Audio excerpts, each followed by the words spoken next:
Hey guys, Good evening. Good evening, sir. good evening. Good evening, sir.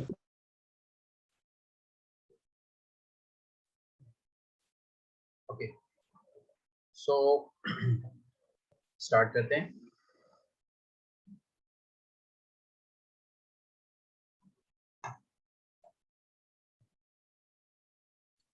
Last class में हमने किया था कुछ, क्या किया था? अच्छा, ठीक है.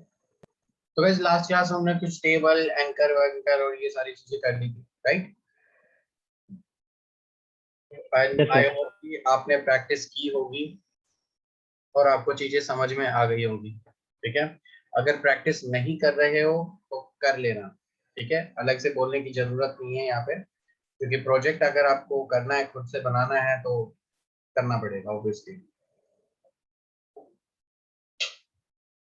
चलो, तो आज हम कुछ करेंगे अलग पार्ट यहाँ पे. तो मैं ये वाला पार्ट हटा देता हूँ यहाँ से. नाउ गाइस, आज जो पार्ट हम करने वाले हैं, तो ये मतलब काफी इम्पोर्टेंट आ जाता है पार्ट. देखो, हर लैंग्वेज में इनपुट लेने का तरीका अलग अलग होता है. यूजर से जब हम इनपुट लेते हैं तो हर लैंग्वेज का अलग अलग तरीका, अलग अलग मेथड से वो क्या करते हैं, यूजर से इनपुट लेते हैं. बट जब बात आती है वेब की, ठीक है, तो एक ही तरीका यहाँ पे आता है, एंड दैट इज फॉर्म्स. ठीक है. चाहे आप बैकएंड में कुछ भी यूज कर रहे हो, जावा यूज कर रहे हो, पाइथन यूज कर रहे हो, पीएचपी यूज कर रहे हो, कोई फर्क नहीं पड़ता इसको. ठीक है. ये अपना जो इनपुट है वो फॉर्म के थ्रू ही लेगा. सीधी सी बात है. तो यहाँ पे क्या है ये फंडा, वो क्लियर मैं आपको कर देता हूँ. देखो, फॉर्म,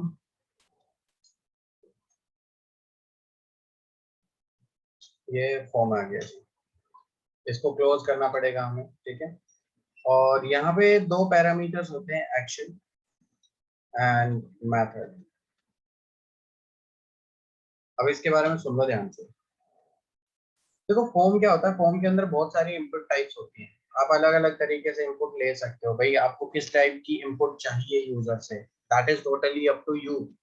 ठीक है, कि आपको क्या चाहिए बताओ, उस तरीके की यहाँ पे क्या करेंगे, इनपुट लेके आपको प्रोवाइड करवा देंगे. ठीक है. अभी मैं आपको प्रैक्टिकली करके दिखाऊंगा, तब समझ में आ जाएगा आपको. दूसरा जो ये पार्ट है यहाँ पे, इसके जो दो पैरामीटर्स है, that is action and method.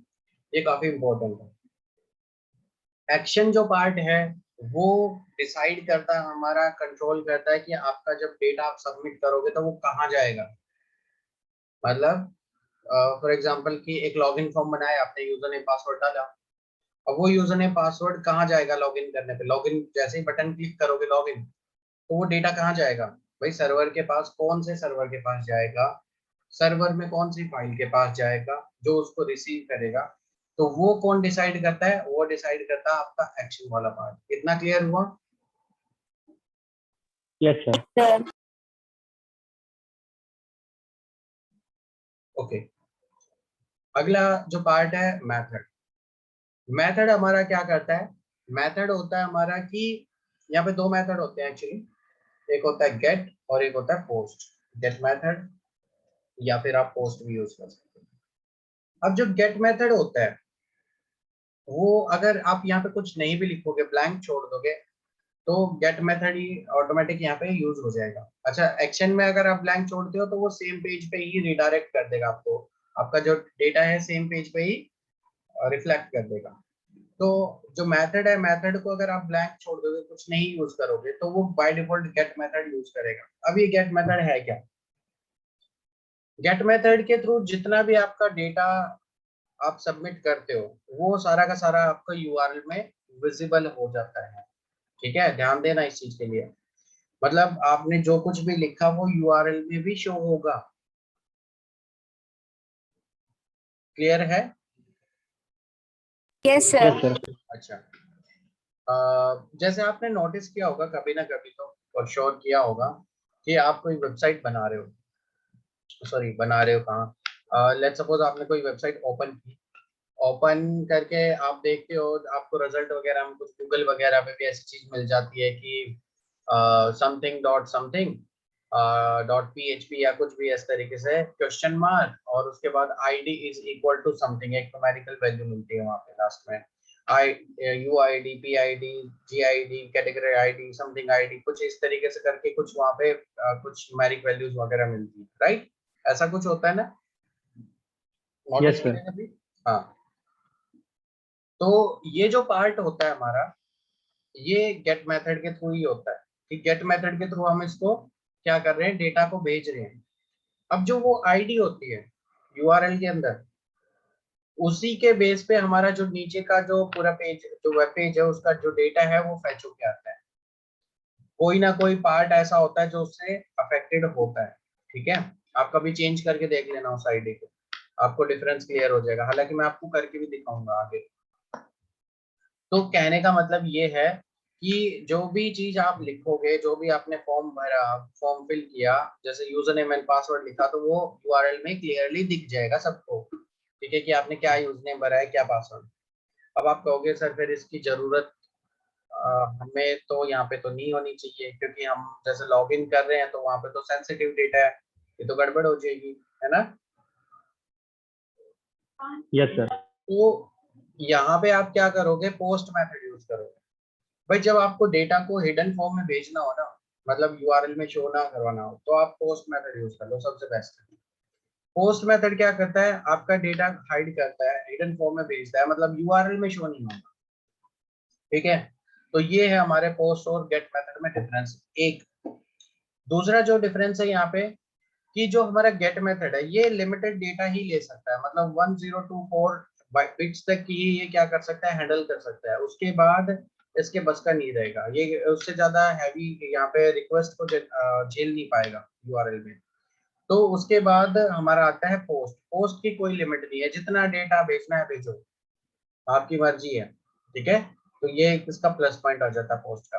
तो अब आप कहोगे कि सर फिर तो हम गेट यूज ही क्यों कर रहे हैं, है ना, पोस्ट ही यूज कर लें। देखो कभी कभी सिचुएशन ऐसी हो जाती है कि आपको डायरेक्टली किसी पेज पे कोई जैसे कोई पैरामीटर सेंड करना और उस पैरामीटर के अकॉर्डिंग आपको वहाँ पे डेटा फेच करना है, ठीक है? तो ऐसी सिचुएशन में हमारा पोस्ट काम नहीं कर पाता प्रॉपरली, तो वहां पे हम गेट मेथड यूज करते हैं। अगर ऐसी कहीं नौबत आएगी हमारे प्रोजेक्ट में तो मैं आपको बताऊंगा भी, देखो क्या अब हेल्प की इसने गेट मेथड ने हमारी, ठीक है? तो गेट मेथड को यूज करना बहुत ज्यादा इजी है, फास्ट भी है। तो बहुत जगह ऐसी सिचुएशन बन जाती है कि गेट मेथड सही रहता है, और बहुत सारी जगह ऐसी होती है जहाँ पे हमारा जो ये पोस्ट मेथड है वो सबसे बेस्ट रहता है, खास करके जहाँ पे सेंसिटिव इंफॉर्मेशन शेयर करते हैं, पोस्ट मेथड वहां पे यूज होता है, ठीक है? Yes, sir. चलो, तो अब एक काम करता हूँ, मैं यहाँ पे कुछ भी नहीं लिख रहा, दोनों को ब्लैंक छोड़ रहा हूँ। अब सीधा सीधा हम जंप कर जाते हैं अपने इस पे, क्या बोलते हैं, इनपुट्स पे। तो देखते हैं कि इनपुट क्या क्या है यहाँ पे, किस तरीके से आएगी। तो सबसे पहले यहाँ पे हमारे पास इनपुट, अब इसको आपको क्लोज करने की नीड नहीं है, ये हमारा एम्प्टी टैग है, क्योंकि इनपुट ले रहे हैं तो इसके अंदर बीच में कुछ हम वैसा तो लिखेंगे नहीं, तो यहाँ पे सीधा इसको क्लोज करने की जरूरत नहीं है। तो आपने लिखा इनपुट, और इनपुट की ना टाइप बहुत ज्यादा है यहाँ पे। तो सबसे पहले जैसे कि मैं अगर बात करूँ तो टेक्स्ट, टेक्स्ट टाइप आप यहाँ पे कर सकते हो। तो टेक्स्ट टाइप जैसे ही करोगे तो देखो आपको एक टेक्स्ट बॉक्स बन के मिल जाएगा, फैंसी।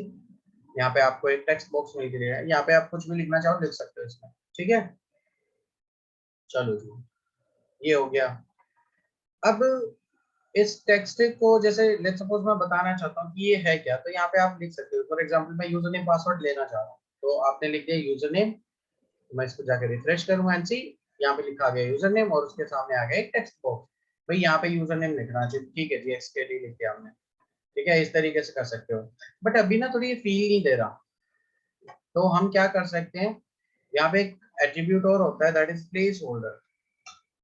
प्लेस होल्डर लिख दोगे ना, तो क्या होगा, उसके बैकएंड में वहां पे लिखा आ जाएगा बैकग्राउंड में, जो भी आप यहाँ पे लिखोगे। लेट्स से मैं लिखता हूँ एंटर यूजर नेम, ठीक है? तो रिफ्रेश करेंगे इसको एंड सी, वहां पे लिखा आ गया एंटर यूजर नेम। अब जब यहाँ पे क्लिक करोगे तब तक तो वो रहेगा, बट जैसे ही कुछ टाइप करना स्टार्ट करते वो गायब हो जाएगा। एंड सी, मैंने लिखा एस के डी, एंड सी वो गायब हो गया, ठीक है? मतलब कुछ भी टाइप कर दोगे वहां पे और जैसे ही हटाओगे वो प्लेस होल्डर वहां पे आ जाएगा। समझ में आया पार्ट प्लेस होल्डर का? Yes, yes sir. Sir, yes sir, तो ये आप जितने भी फील्ड्स आप लोगे इस तरीके से, जहाँ पे आप इनपुट ले रहे हो तो वहां पे आप प्लेस होल्डर लगा सकते हो। चलो जी, ये भी हो गया। अब नेक्स्ट पार्ट है, जैसे ऐसे ही हमारे पास कि मुझे पासवर्ड भी चाहिए फॉर एग्जांपल। अभी वन बाय वन करके मैं कुछ चीजें बता रहा हूँ, फिर कुछ प्रॉब्लम जनरेट करूंगा, फिर उसका सॉल्यूशन बताऊंगा आपको, ठीक है? तो यहाँ पे पासवर्ड टाइप होता है उसका अलग से, क्योंकि अगर टेक्स्ट में रखोगे तो जब आप पासवर्ड एंटर करोगे तो वहां पे दिख जाएगा सबको, है ना? तो वो गड़बड़ हो जाएगी। हमें तो डॉट डॉट डॉट में करके दिखाना है ना। तो यहाँ पे आप क्या करोगे, टाइप पासवर्ड रखोगे। तो लेट मी शो यू। यहाँ पे किया, एंटर पासवर्ड आ गया जी। यहाँ पे मैंने लिखा एसकेडी और यहाँ पे मैं लिख रहा हूँ हैक, ऐसी वो डॉट डॉट डॉट में करके आ रहा है। समझ में आया ये वाला भी? Yes sir, yes sir. जैसे मैं इसको सबमिट करने का एक बटन और बना देता हूँ। तो यहाँ पे देखो एक टाइप होता है सबमिट, चाहे वो आप बटन के साथ बनाओ या फिर इनपुट के साथ बनाओ, वो आपकी मर्जी है। अब ये बटन और इनपुट क्यों कह रहा हूँ मैं अलग अलग, आप सिर्फ अभी इनपुट पे ध्यान दो, ठीक है? बटन को छोड़ दो। बट कभी कभी आपको जैसे कहीं मिल सकता है, कोई बता सकता है कि आप बटन बना लो और उसको फिर यहाँ पे सबमिट इस तरीके से कर लो, तो वो चीज हो सकती है। तो उसमें कंफ्यूज मत होना, बस उसमें जो मेन पार्ट होगा वो होगा टाइप सबमिट। ये जरूर लिखना पड़ेगा आपको, टाइप सबमिट, ठीक है? चलो जी, अब मैं यहाँ पे आपको दिखाऊं। तो ये देखो यहाँ पे एक सबमिट बटन आ गया, तो इसके थ्रू अब मैं ये डेटा सबमिट कर सकता हूँ। बट एक इंटरेस्टिंग चीज दिखाता हूँ आपको। इसी पेज को मैं ओपन करता हूँ फायरफॉक्स में।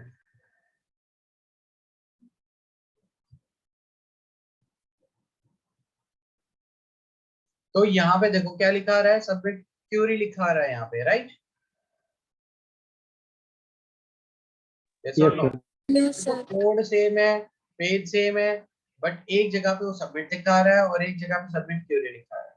अब समझ में आया? जब मैं आपको कल बता रहा था कि वेरी कर सकता है पेज टू पेज, वो वेरी कर सकते हैं उसकी प्रॉपर्टीज, ब्राउजर टू ब्राउजर, मतलब सॉरी पेज टू पेज नहीं, ब्राउजर टू ब्राउजर उसकी प्रॉपर्टीज जो है वेरी कर सकती हैं। क्लियर हुआ फंडा? यस सर, Yes, तो sir. ऐसी चीजें हो सकती है कि वही चीज आपको किसी जगह पे कुछ और दिखे, किसी जगह पे कुछ और दिखे। तो ऐसे सिचुएशन में आप क्या करो कि उसको फिक्स करने की कोशिश करो। लेट्स सपोज मुझे यहाँ पे लॉगिन लिखना है, तो यहाँ पे आप लिखो वैल्यू, एंड वैल्यू इसकी दे दो लेट्स से लॉगिन। भाई मुझे लॉगिन लिखना है, लॉगिन बटन चाहिए।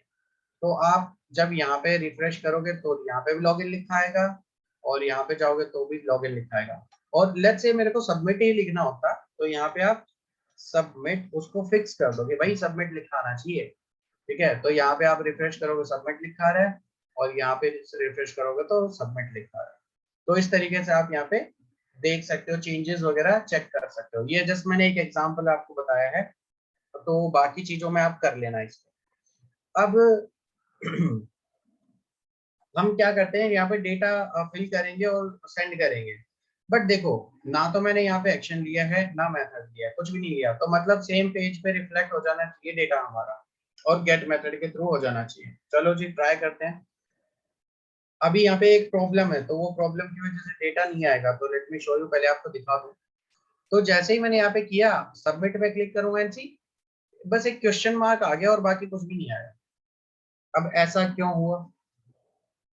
एक्चुअली वो डेटा तो रिफ्लेक्ट हो चुका है, बट उसको कोई होल्ड नहीं कर रहा, उसके लिए कोई वेरिएबल है ही नहीं ऐसा जो उसको स्टोर करके रख रहा हो।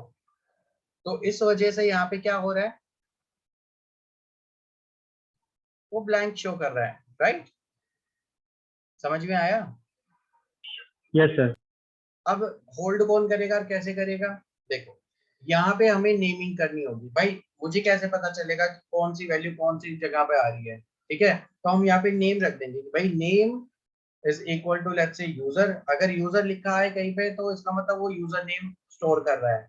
अगर मैं यहाँ पे नेम इज इक्वल टू कर देता हूँ लेट्स से पास, तो इसका मतलब क्या है, जो पास वेरिएबल है वो क्या करेगा, पासवर्ड को स्टोर करके रखेगा। अब अगर मैं यहाँ पे रिफ्रेश करता हूँ और फिर यहाँ पे यूजर नेम पासवर्ड डालता हूँ लाइक 1 2 3 और सबमिट करता हूँ, तो देखो यहाँ पे कुछ दिखा यूआरएल में, user name is equal to SKD and password is equal to. Clear हुआ बंदा? Yes, sir. हाँ। तो गाइस ये था हमारा गेट मेथड, कि गेट मेथड अगर आप करोगे तो इस तरीके से आपको यूआरएल में आपका जो डेटा है वो दिखेगा, जो भी आपने फॉर्म में सबमिट किया है वो डेटा आपको दिखेगा।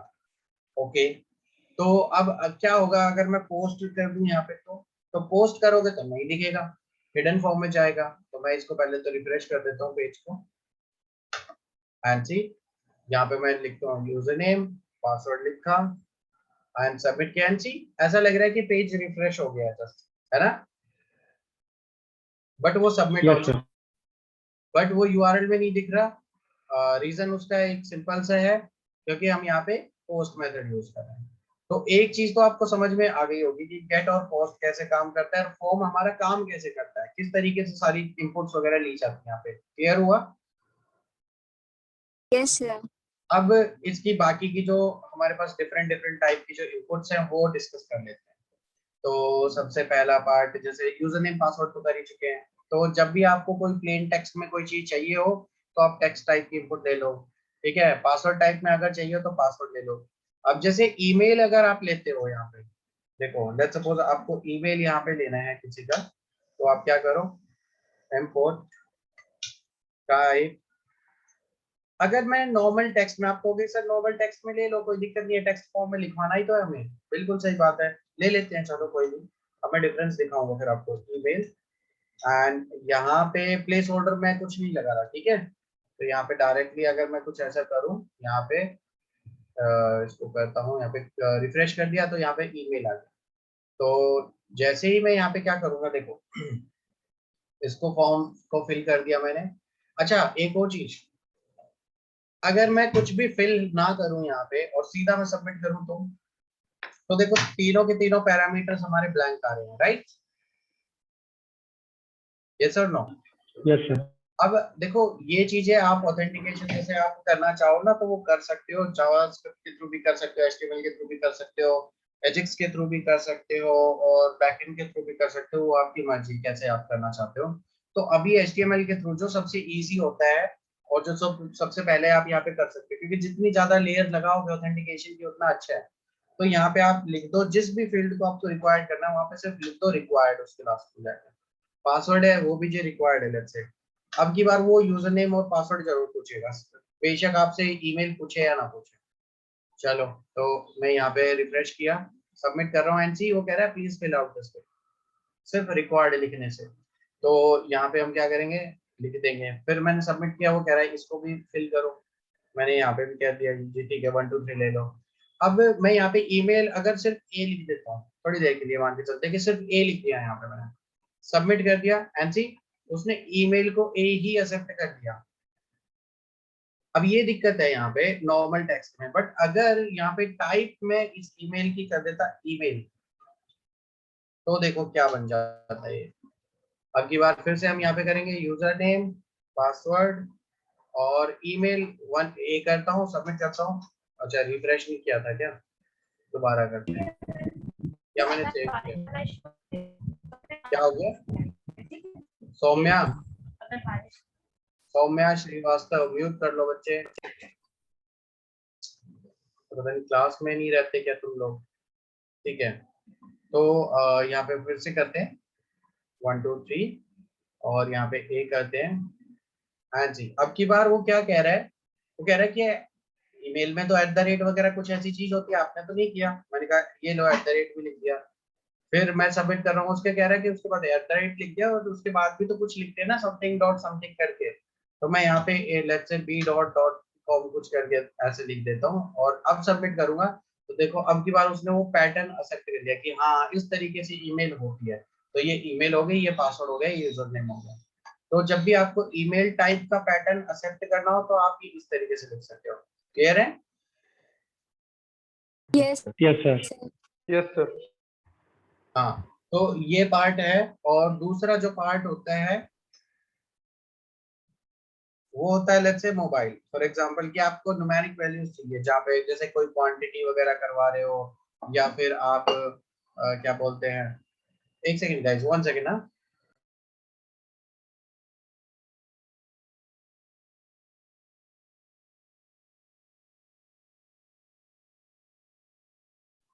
तो जैसे आपको कई न्यूमेरिक वैल्यूज चाहिए, फॉर एग्जांपल कि कितनी क्वांटिटी में कोई वैल्यू चाहिए, तो वहां पे आप चाहते हो कि सिर्फ न्यूमेरिक वैल्यूज आए, जैसे फोन नंबर वगैरह है या फिर कुछ भी ऐसी चीजें जहाँ पे सिर्फ न्यूमेरिक वैल्यू है, तो वहां पे आप क्या कर सकते हो, input type is equal to number. ठीक है, नंबर यहाँ पे लिख सकते हो, नेम दे दो, लेट्स सपोज उसको नेम दे दिया हमने।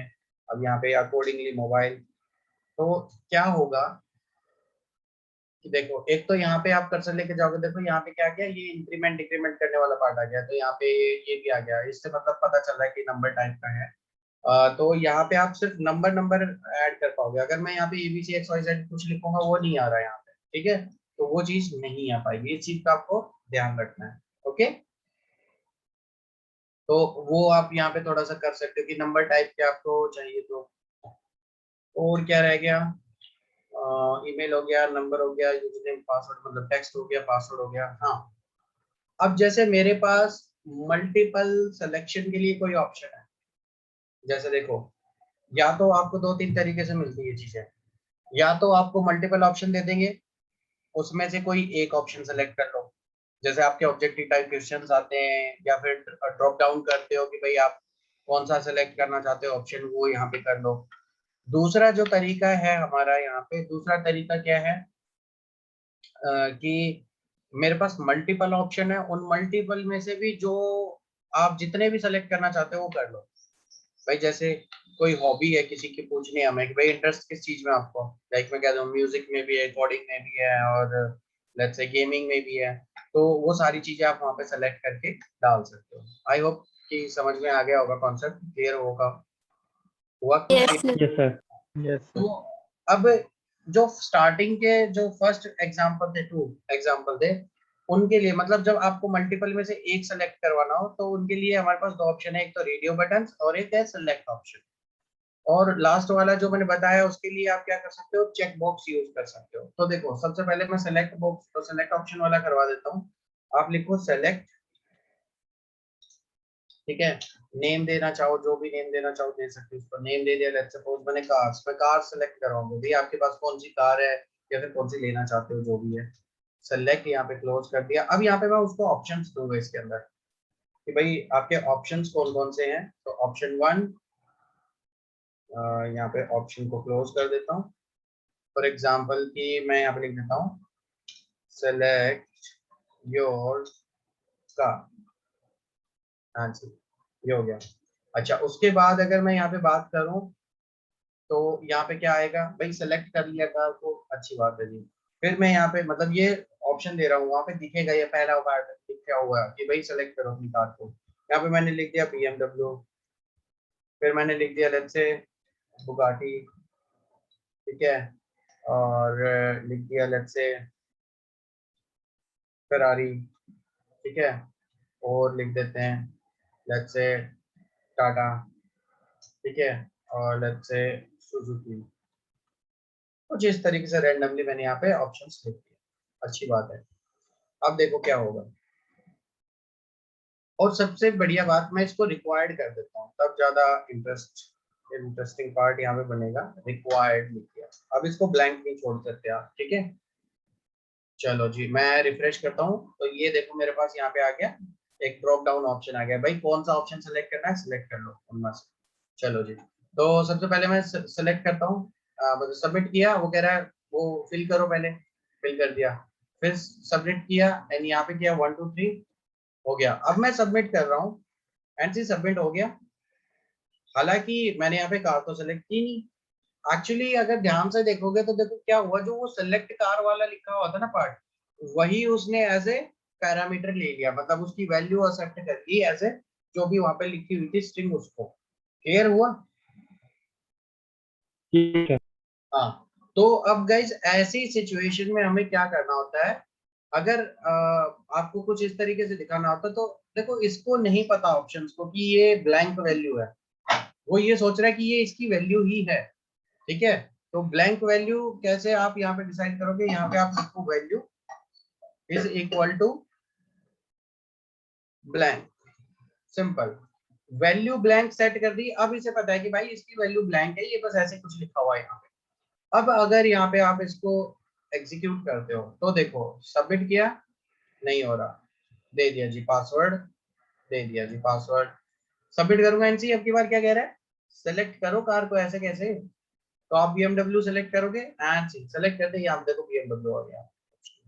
तो आपने आपकी बात बता दी कि भाई इसकी वैल्यू ब्लैंक है, ये तो बस मैंने दिखाने के लिए लिखा हुआ है क्योंकि सबसे पहला जो ऑप्शन रहता है वो दिखता है वहां पे, तो ये पार्ट उसके लिए था।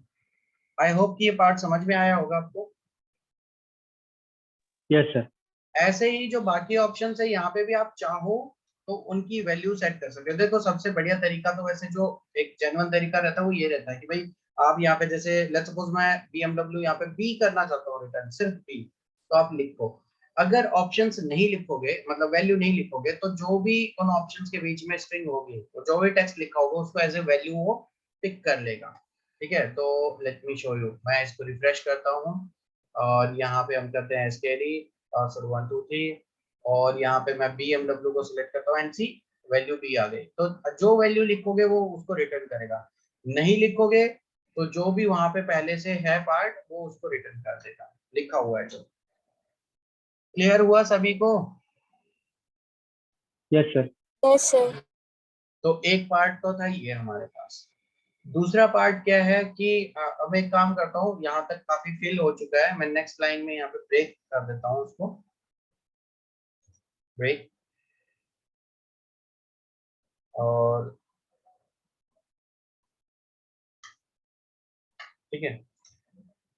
लेट्स से अब मुझे क्या करना है, मल्टीपल ऑप्शंस में से कुछ जैसे ऑप्शन सेलेक्ट कर रहे हैं, फॉर एग्जांपल की जेंडर हम सेलेक्ट करवा रहे हैं, तो लेट्स से कि या तो आप मेल हो या फिर फीमेल हो फॉर एग्जांपल, तो input type is equal to radio. जो आपके मल्टीपल वाले जो ऑब्जेक्टिव टाइप क्वेश्चन आते हैं ना कि 4 में से कोई एक सेलेक्ट करो, वो रेडियो बटन में होते हैं आपके। तो यहाँ पे आपने नेम लिख दिया लेट्स से मेल, मैं एम लिख रहा हूँ शॉर्टकट में मेल के लिए, और ऐसे ही आपने फीमेल के लिए एफ लिख दिया। ओके, अब यहाँ पे एक दिक्कत होगी, क्या होगी वो देखो। देखो यहाँ पे आ रहा है मेल या फीमेल बताओ जी, आपने मेल पे क्लिक कर दिया, ठीक है। अब ये डी सेलेक्ट तो हो नहीं सकता, एक बार अगर आपने रेडियो बटन को सेलेक्ट कर दिया वो डी सेलेक्ट नहीं हो सकता। बट अगर मैं यहाँ पे फीमेल पे क्लिक कर रहा हूँ तो वो भी सिलेक्ट हो रहा है। How is it possible? ऐसा होना नहीं चाहिए, या तो मेल सेलेक्ट हो या फिर फीमेल सेलेक्ट हो, है ना। तो एक्चुअली हुआ क्या कि जब आपको रेडियो बटन्स में से मतलब एक ग्रुप में से किसी एक को सेलेक्ट करवाना हो तो उस ग्रुप के सारे बटन्स का नाम सेम रख दो। यहाँ पे मैंने नेम रखा हुआ है अलग अलग, तो जैसे मैं यहाँ पे इसका रख रहा हूँ भाई जेंडर ले रहे हैं तो मैं जेन लिख दूंगा, जेन। अब अगर मैं यहाँ पे सेम नाम लिख दिया मैंने, अब मैं अगर मेल सेलेक्ट करूंगा तो मेल सेलेक्ट हो रहा है, फीमेल करूंगा तो फीमेल, तो देखो आप वो स्विच कर पा रहे हो। क्लियर हुआ Panda? Yes yes sir. Sir. Yes sir. तो इस तरीके से आप यहाँ पे सेलेक्ट कर सकते हो। ओके, अब चलो एक काम करते हैं, इसकी वैल्यू और देखते हैं। अब ये क्या होगा कि अभी तक इसे ये नहीं पता कि कौन सा सेलेक्ट हुआ है, बस सेलेक्ट हो गया ऑन वहां पे लिखा आ जाएगा। तो let me show you something, और यहाँ पे हम लेट्स से BMW एंड, तो यहाँ पे देखो बाकी सारी वैल्यू आ गई, बट जेंडर वाले में क्या है, यहाँ पे ऑन लिखा आया है, मतलब सेलेक्ट किया है किसी ने, ये नहीं है कि ब्लैंक छोड़ा है। बट सेलेक्ट कौन सा किया है, मेल या फीमेल, मुझे थोड़ी ना पता चला है। तो यहाँ पे आप क्या करोगे ऐसी सिचुएशन में, उसकी वैल्यू भेज दो यहाँ से अलग से कि भाई उसकी वैल्यू थी, पहले वाले की वैल्यू थी लेट्स से मेल, और दूसरे वाले की वैल्यू थी यहाँ पे फीमेल। ठीक है, तो ऐसे आपको क्लियर हो जाएगा। तो अब यहाँ पे रिफ्रेश करो, यहाँ पे फिल करो, एंड यहाँ पे जैसे सेलेक्ट कर लिया, यहाँ पे मेल सेलेक्ट कर लिया एंड जी सबमिट किया, तो gender is equal to male आ गया। फंडा समझ में आया? Yes sir. तो इस तरीके से आप क्या कर सकते हो कि रेडियो बटन्स बना सकते हो। तो रेडियो बटन में क्या होता है कि एक बार सबमिट हो, मतलब एक बार सेलेक्ट हो गया, डीसेलेक्ट नहीं कर सकते उसको आप, ठीक है। और मल्टीपल ऑप्शन में से एक ही सेलेक्ट कर पाओगे, तो ऐसी जगह पे ये बढ़िया रहता है।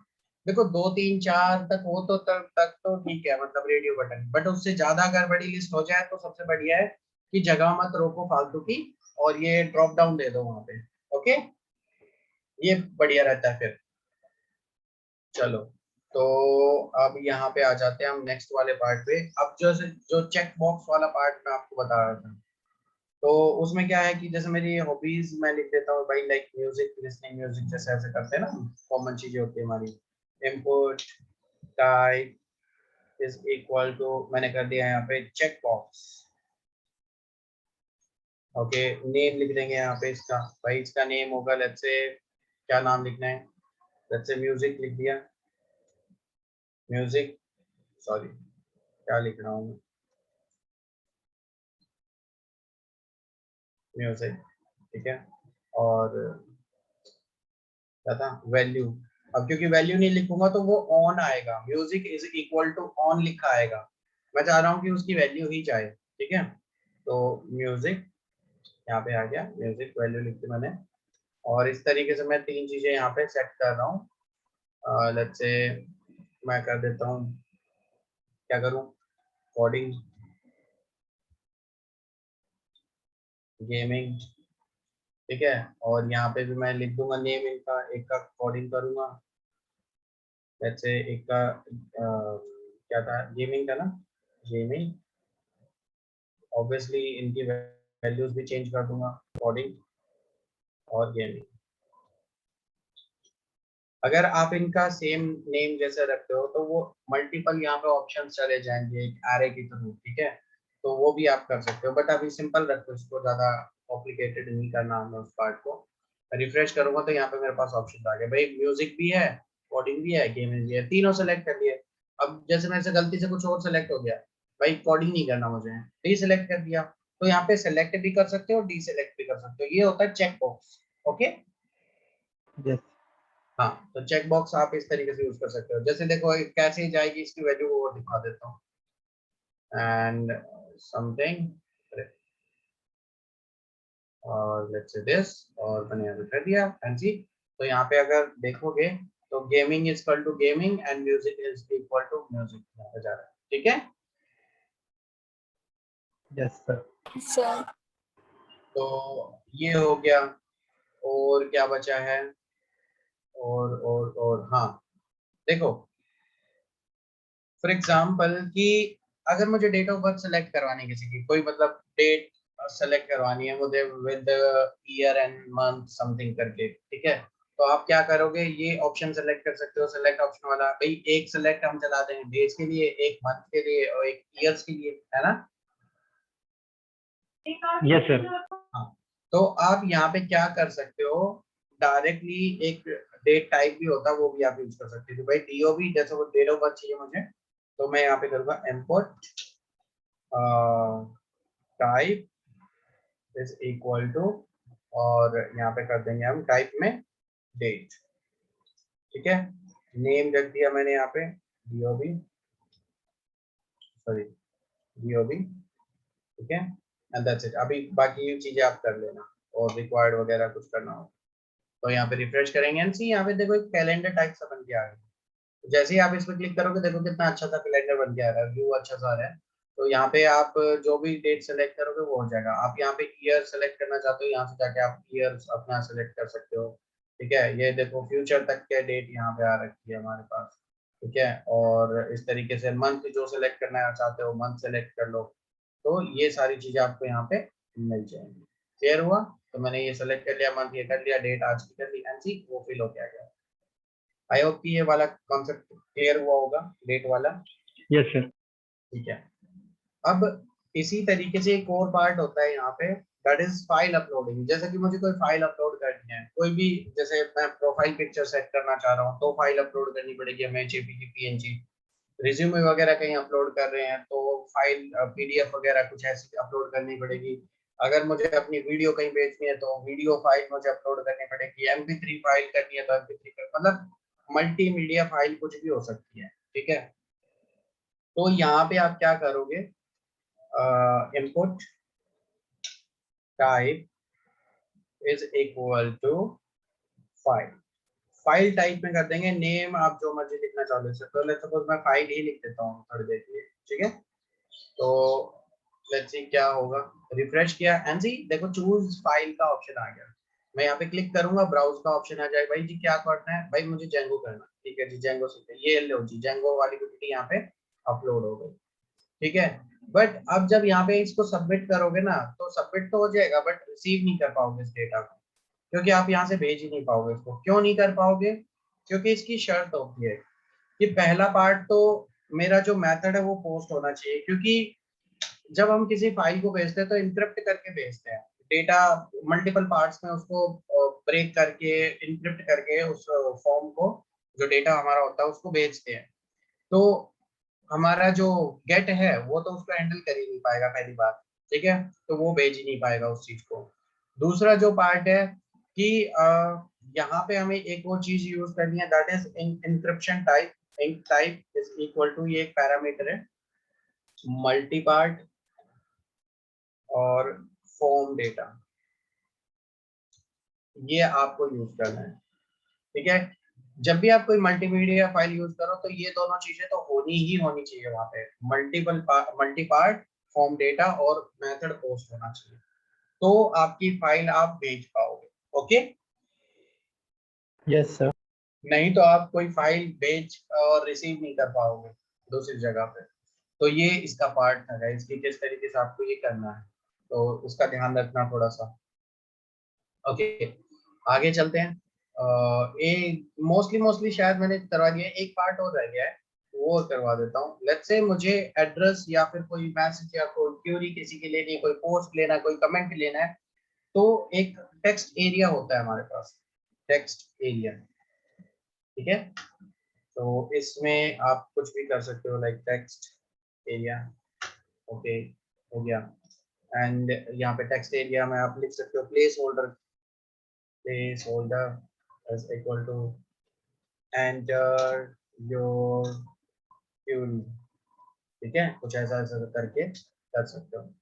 तो ये देखो, एक हमारे पास इस तरीके से आ जाएगा कुछ, यहाँ पे आप मल्टीपल लाइन कर सकते हो, तो यहाँ पे ना स्क्रॉल बार आ जाएगा ऐसी, इसको इवन आप यहाँ पे एडजस्ट भी कर सकते हो। मैं देखो यहाँ पे ड्रैग कर सकता हूँ टेक्स्ट बॉक्स को, ये एक बड़ा सा टेक्स्ट बॉक्स आ जाएगा जिसमें मल्टीपल लाइन में यहाँ पे कुछ लिख सकता हूँ, जैसे एड्रेस हो गया या कोई मैसेज या कोई क्यूरी, कुछ भी लिखना है वो यहाँ पे लिख सकते हैं। और जैसे जैसे आप यहाँ पे लिखते जाओगे बढ़ता जाएगा, स्क्रॉल बार बढ़ता जाएगा, ठीक, ठीक है। तो ये हो गया। अब देखो बाय डिफॉल्ट ये बहुत छोटा सा आ रहा था साइज में, इसका साइज आपको बाय डिफॉल्ट थोड़ा बड़ा रखना है, तो आप यहाँ पे पैरामीटर्स यूज कर सकते हो, जैसे कि नंबर ऑफ रोज कितनी चाहिए आपको, तो रोज इज इक्वल टू आपको चाहिए लेट्स से 10, और नंबर ऑफ कॉलम्स आपको कॉल्स इज इक्वल टू कितने चाहिए, लेट्स से मैं कह रहा हूँ 50, काफी है, ठीक है। तो उसके अकॉर्डिंग आप देख लो कि डिजाइन सही है नहीं, तो इतना है, कम ज्यादा करना अपने अकॉर्डिंग वहाँ पे एडजस्ट करो। तो यह बाय डिफॉल्ट इतना साइज में आएगा। क्लियर हुआ टेक्स्ट एरिया? Yes sir. तो ये कुछ हमारा पार्ट रहता है। तो गाइज मेरे अकॉर्डिंग मोस्टली कोई थोड़ा बहुत कुछ छोड़ दिया हो तो पता नहीं मैंने, ठीक है। जो सबसे ज्यादा यूज होने वाली जो चीज होती है फॉर्म के अंदर, वो सारी की सारी मैंने करवा दी आपको, ठीक है। अगर कोई छूटा होगा पार्ट तो उसको आप खुद से कर लेना। हाँ, जो पैरामीटर्स जो जो एट्रीब्यूट्स होते हैं एक्स्ट्रा, वो जरूर आप यहाँ पे मैंने कम करवाए हैं थोड़े से, वो आप अपने तरीके से कर लेना उसको, ठीक है।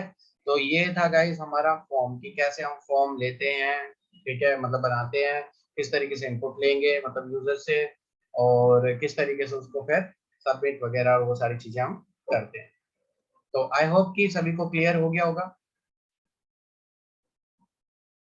Yes Yes, sir. sir. Yes sir. ठीक है, तो गाइस बस मैं HTML में इतना ही पढ़ाऊंगा, हो गया जी मेरा, ठीक है।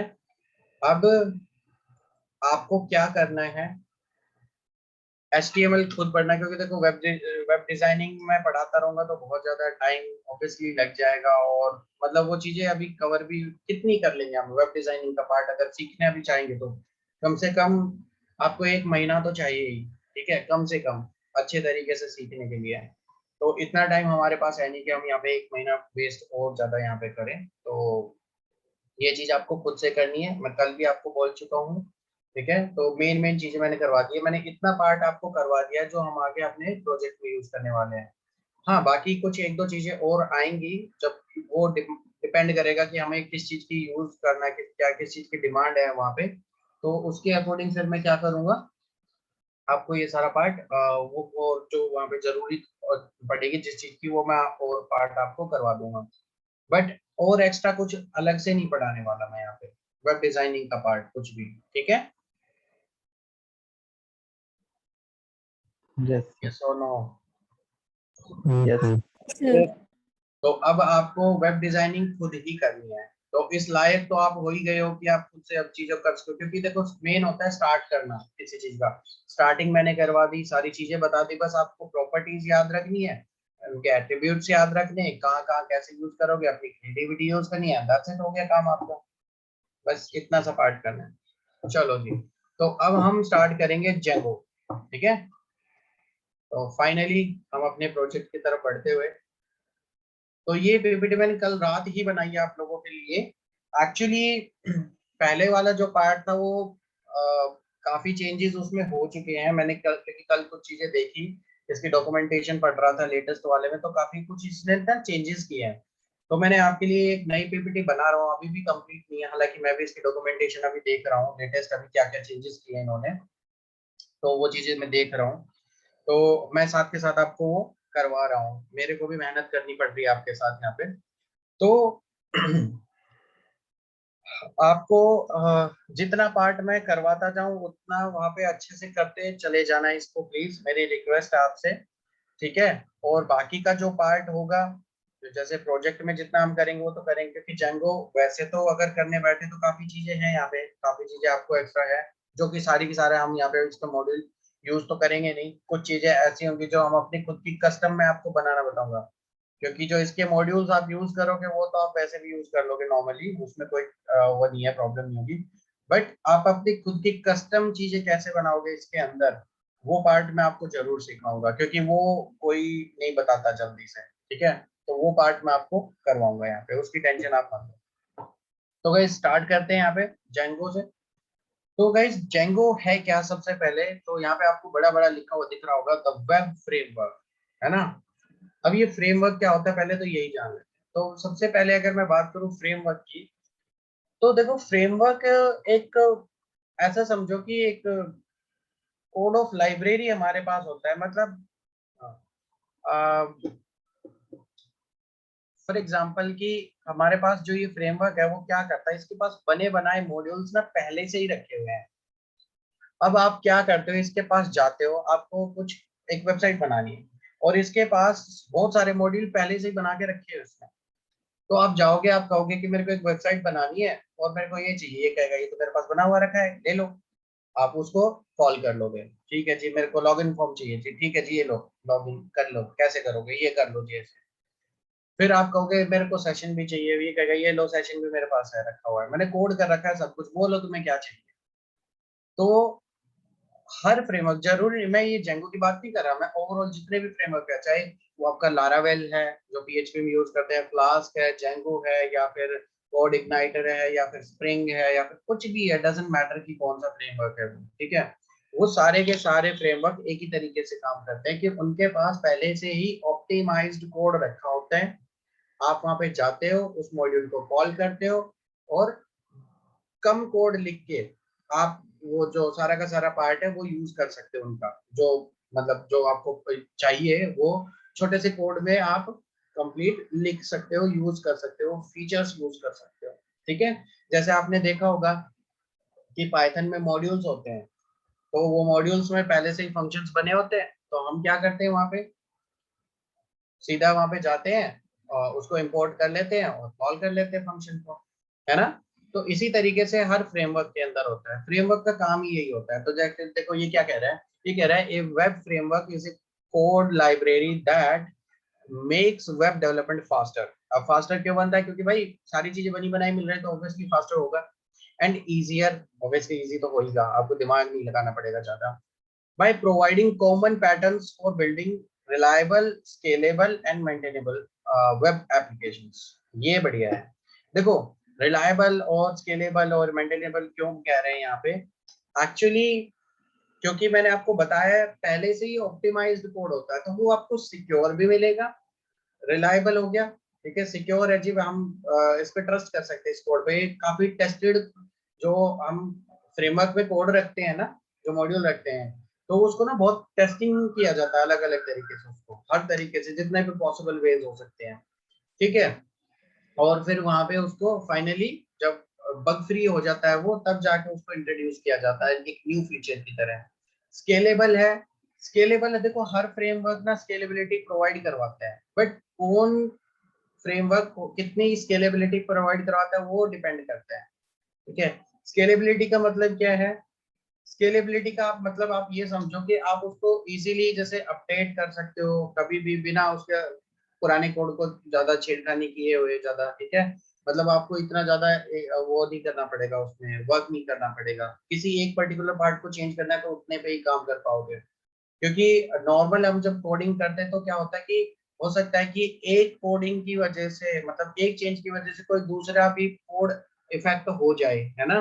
तो ये चीज हो सकती है, तो वहां पे आ, ये क्या करता है, स्केलेबिलिटी प्रोवाइड करवाता है कि भाई एक काम करो, आपको अगर एक्सटेंड भी करना है, कुछ नया फीचर ऐड भी करना है, तो आप कुछ नया यहाँ पे बना लो, ठीक है, और उसको बस अटैच कर दो। बाकी चीजों को क्यों फालतू में छेड़खानी कर रहे हो, तो आपको उसकी जरूरत नहीं है। और ये स्केलेबल वाला जो पार्ट है ना जेंगो में बहुत बढ़िया है, और मेरा पर्सनल फेवरेट है, मैं आपको बताऊंगा आगे इसका रीजन और क्या है, ठीक है। तो इजीली मेंटेन भी हो जाता है, क्योंकि जैसे चेंजेस वगैरह करने होते हैं बहुत इजीली हो जाता है, पूरा कोड उधेड़ना नहीं पड़ता, हमें सारी सारी चीजें नहीं करनी पड़ती, वहाँ पे चेंजेस नहीं करना पड़ता। भाई जिस पार्ट में जो प्रॉब्लम है उतने में वहां पे जो फीचर ऐड करना है कर दिया, ठीक है, हो गया हमारा काम, बस इतना काम। तो फ्रेमवर्क आपको बहुत इजी वे प्रोवाइड करवा देते हैं किसी भी चीज को एग्जीक्यूट करने के लिए। तो ये उन लोगों के लिए होते हैं जिनको पहले से बेसिक्स क्लियर होते हैं, तो बेसिक्स आपके क्लियर है, अब आप पता है आपको काम कैसे करना, तो ये फास्ट वे में आपको काम करवाते हैं, भाई ऐसे ऐसे ये कॉल कर लो, फंक्शन कॉल कर लो, ये क्लास कॉल कर लो, ये कर लो, ऐसे कर लो, ऐसे कर लो, ये हो जाएगा। उसके बैकएंड में क्या चल रहा है आपको भी नहीं पता, ठीक है, बट आपको क्लियर है कि भाई ऐसा कुछ करेंगे तो ये चीज हो जाएगी, ठीक है। वो आपको यहाँ पे ध्यान रखना पड़ेगा, वही होता है कि भाई फ्रेमवर्क सीख लो। क्लियर हुआ फंडा? Yes sir. हाँ, तो अब आगे हम चलते हैं एनसी। तो ये कह रहा है व्हाट इज जेंगो। भाई जेंगो है क्या एक्चुअल में? तो Django is a Python based free, देखो फ्री है, ठीक है, खुश हो जाओ इसी बात पे। तो free and open source web framework that follows the model view template architecture pattern. अब ये क्या है बोला, देखो फ्री हमें समझ में आ गया, ओपन सोर्स हमें समझ में आ गया कि भाई ओपन सोर्स से कोई भी चेंजेस वगैरह अगर करना चाहते हैं तो कर सकते हो आप अपने अकॉर्डिंग यहाँ पे, ठीक है जी, कस्टमाइज कर सकते हैं उसको। अब बात यहाँ पे आती है, ये कह रहा है कि ये फॉलो करता है एमवीटी, एमवीटी मतलब मॉडल व्यू टेम्पलेट आर्किटेक्चर को फॉलो करता है। अब आपने एमवीसी तो सुना होगा कि जो बाकी फ्रेमवर्क होते हैं वो एमवीसी पे बेस्ड होते हैं। मतलब एमवीसी क्या होती है, जैसे बाकी अगर मैं लारावेल वगैरह के की बात करूँ तो वो एमवीसी बेस्ड होते हैं। एमवीसी होता है मॉडल व्यू कंट्रोलर, एमवीसी, ठीक है। अब ये है क्या मॉडल व्यू कंट्रोलर या एमवीटी मॉडल व्यू टेम्पलेट, है क्या ये चीजें? एमवीसी में मॉडल होता है हमारा डेटाबेस, कि भाई ये है आपका डेटाबेस, ठीक है, यहाँ पे सारी चीजें रखी हुई हैं। व्यू आपका होता है एचटीएमएल पार्ट, कि भाई दिखेगा कैसा, ठीक है, मतलब वो डेटाबेस है। एक तो भाई उसी को डिजाइन करके आप बहुत बढ़िया तरीके से दिखाओ, मतलब जो फ्रंट एंड उसका अच्छा डिजाइन करो, और एक उसी का फ्रंट एंड मतलब थोड़ा एवरेज सा ऐसे ही ओके ओके सा कर दो कि बस भाई हमें तो डेटा दिखाने से मतलब है और कुछ वो नहीं है, ठीक है। तो ज्यादा ग्राफिक्स पे ध्यान नहीं दे रहे, तो मतलब वो व्यू वाला पार्ट हो गया कि दिखेगा कैसा। और जो कंट्रोलर होता है वो कंट्रोल करता है आपके लॉजिक को। लॉजिक मतलब कि भाई जैसे आपको ये कह दिया कि भाई एक टेम्पलेट रेडी है मेरे पास, कि फेसबुक पे पोस्ट कैसे दिखेंगी उसकी टेम्पलेट मैंने बना ली। अब डेटाबेस में बहुत सारी पोस्ट रखी हुई है, उनको फेच करके दिखाओ जी। मेरी बात समझ रहे हो मैंने क्या कहा है यहाँ पे? Yes sir. हाँ, यस सर। तो यहाँ पे मैं क्या कह रहा हूँ, यहाँ पे मैं ये कह रहा हूँ कि भाई टेम्पलेट तो मेरे पास है, अब आपको क्या करना है, डेटाबेस से फेच करना है उस टेम्पलेट के साथ, उसको कंबाइन करना है, कंबाइन मतलब मैपिंग करनी है उसकी, और उसको एज ए रिस्पॉन्स रिटर्न कर देना है यूजर को। यही काम है एमवीसी का, कि कंट्रोलर आपका कंट्रोल करता है आपका लॉजिक, मतलब जो कोड एक्चुअल में आपको लिखना होगा वो कहाँ लिखना होगा, कंट्रोलर के अंदर। भाई वो कैसे दिखाएगा, कौन सा डेटाबेस फेच करेगा, कितना करेगा, कौन सा टेम्पलेट सेलेक्ट करेगा, वो सारी चीजें कौन डिसाइड करता है, कंट्रोलर। क्लियर हुआ? Yes sir.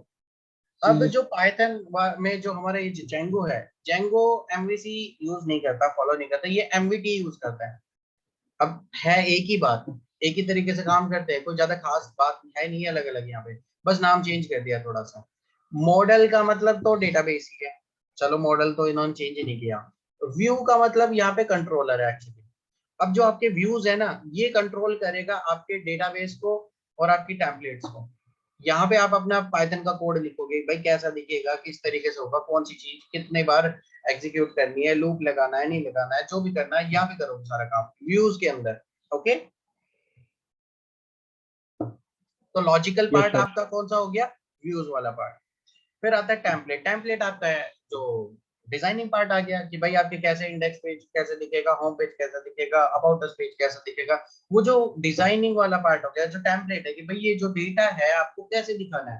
भाई मेरे पास डेटा है 100 स्टूडेंट्स का, उसमें नेम है उनका, ठीक है, रोल नंबर है और ईमेल है, मोबाइल नंबर है, एड्रेस है।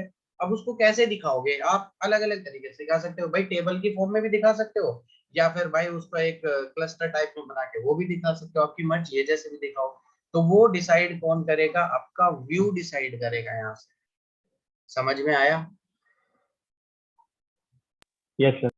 अब एक ही टेम्पलेट को आप मल्टीपल टाइम यूज कर सकते हो, है ना, क्योंकि जैसे एक बार पोस्ट वाली जो टेम्पलेट बना के रख दी, अब जितनी भी पोस्ट है वो सारी वहां पे यूज हो रही है।